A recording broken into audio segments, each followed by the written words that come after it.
Pithapuram YSRCP MLA అభ్యర్థి వంగా గీతపై మాజీ MLA SVSN Varma సంచలన ఆరోపణలు చేశారు. కాకినాడ జిల్లా పిఠాపురంలో నిర్వహించిన మీడియా సమావేశంలో వర్మ మాట్లాడుతూ కాకినాడ ఈఎస్ఐసి హాస్పిటల్లో ఉద్యోగానికి 10 లక్షల రూపాయల చొప్పున గీత తీసుకుని ఉద్యోగాలు వేస్తున్నారన్నారు. ఎన్నికల కోడ్ అమలులో ఉండగా ఉద్యోగాలు ఏ విధంగా వేస్తారని ప్రశ్నించారు. ఈఎస్ఐసి హాస్పిటల్లో ఉద్యోగాలు స్కామ్ కోట్ల రూపాయల్లో ఉందన్నారు. మా ప్రభుత్వం వచ్చిన వెంటనే పవన్ కళ్యాణ్ ద్వారా కేంద్ర ప్రభుత్వం నుంచి ఎంక్వైరీ చేయిస్తామన్నారు. మన అక్కయ్య వంగా గీత గారు బట్టి నాకు ఏ ఆశీస్సులు అక్కలద్ది ఎలాగ ఓడిపోతున్నాను.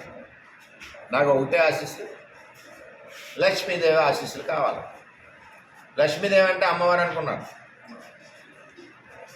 తప్పుసమ్మా భగవంతుడు కాదు. ఈఎస్ఐ హాస్పిటల్లో, కాకినాడలో ఉన్న ఈఎస్ఐ హాస్పిటల్లో అంతా డబ్బే. త్వరగా రండి, 10 లక్షలు ఇవ్వండి, తాత్కాలిక ఉద్యోగం తీసుకోండి, 20,000 వీలే క్యూలు. నేను ఈఎస్ఐ యాజమాన్యాన్ని అడుగుతున్నాను, డైరెక్టర్ గారిని. ఎలక్షన్ కమిషన్ అండర్లో ఉండగా మీరు రిక్రూట్మెంట్ ఎలా చేస్తారని నేను అడుగుతా ఉన్నాను.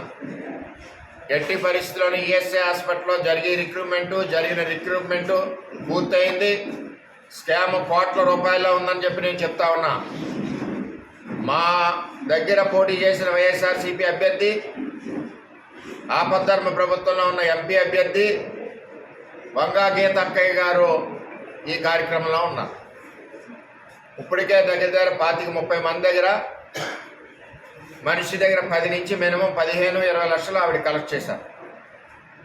నేను ఒకటే అడుగుతున్నా, ఈఎస్ఐ డైరెక్టర్ గారు, మీకు భాగస్వామి ఉందా ఈ అవినీతిలో? కానీ సిఫార్సులు మీరు ఆమోదిస్తున్నారా? ఇది తేలాలి. రేపు మా ప్రభుత్వం వచ్చినప్పుడు పవన్ కళ్యాణ్ గారి ద్వారా ఎంక్వైరీకి కేంద్ర ప్రభుత్వం నుంచి ఆదేశిస్తామని చెప్పి తెలియజేస్తున్నా. ఎట్టి పరిస్థితుల్లోనే ఈ 7 నియోజకవర్గాలకి సంబంధించి ఈఎస్ఐ హాస్పిటల్లో ఏదైతే టెంపరీ పోస్టులు ఉంటాయో ప్రతి నియోజకవర్గానికి సమానంగా రావాల్సిందే అని చెప్పి నేను తెలియజేస్తున్నా ఈఎస్ఐ డైరెక్టర్ గారు.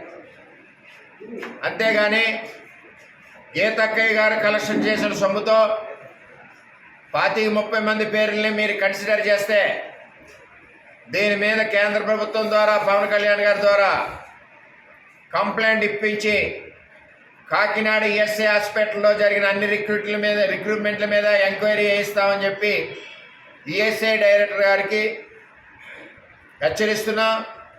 ఇటువంటి కార్యక్రమాలు చేయొద్దని కూడా రిక్వెస్ట్ కూడా చేస్తున్నాం. దీని మీద రేపే మేము కంప్లైంట్ రెడీ చేస్తున్నాం, కంప్లైంట్ ఇస్తాం.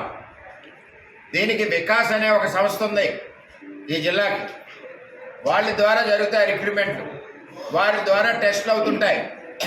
వాళ్ళని పక్కకు తప్పించి గీతకే ఎవరండి రిక్రూట్మెంట్ చేయడానికి? 15 లక్షలు టేబుల్ మీద పెట్టు, ఈఎస్ఐ హాస్పిటల్లో ఉద్యోగం మజా చేసుకో.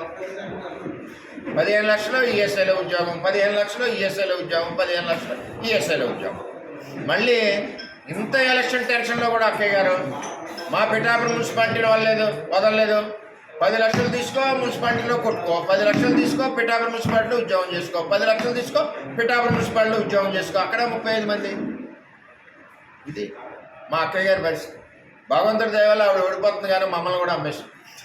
చేత ఇక్కడ ప్రజలు కూడా నీతి నిజాయితీకి కూటమి అభ్యర్థి పవన్ కళ్యాణ్ గారిని అత్యధిక మెజార్టీతో గెలిపిస్తున్నందుకు పిఠాపురం ప్రజలందరికీ కూడా నేను ధన్యవాదాలు తెలియజేస్తా ఉన్నాను. అదేవిధంగా ఈ అవినీతి తిమింగలం ఇది ఎక్కడ కూడా అండి, ఎలక్షన్ అయ్యాక ఎవడన్నా ఇంట్లో బాధపడుతుంటాడు, లేకపోతే గెలుస్తూ ఉంటే ఆనందంగా స్నేహితులు పిలుస్తాడు, నీ ఊర్లో ఎంత వస్తుంది, నీ ఊరు ఇదని అనేసి ఆ ఈఎస్ఐ హాస్పిటల్ నేను ఎలాగో ఓడిపోతున్నాను కదా, ఎక్కడ పోతాం, ఆ ఉద్యోగాల సంగతి ఏంటి, ఆ డబ్బుల సంగతి ఏంటని ఏంటంటే ఎలా ఉందంటే ఇంటి దగ్గర క్యూ పెట్టుకున్నారు. వాడు ఫోన్ చేశాడు నాకు, ఏమండి 15 లక్షలు అడుగుతుంది ఇచ్చేయమంటారా అని.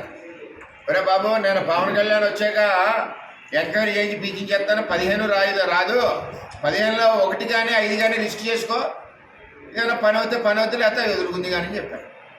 అది సంగతి, మొత్తం స్టోరీ అంతా చెప్పాడు. అని చేత ఈఎస్ఐ డైరెక్టర్ గారు మరి పెద్దలు వారు దీని మీద వెంటనే చర్యలు తీసుకుంటారని ఆశిస్తూ నన్ను కూలంకషంగా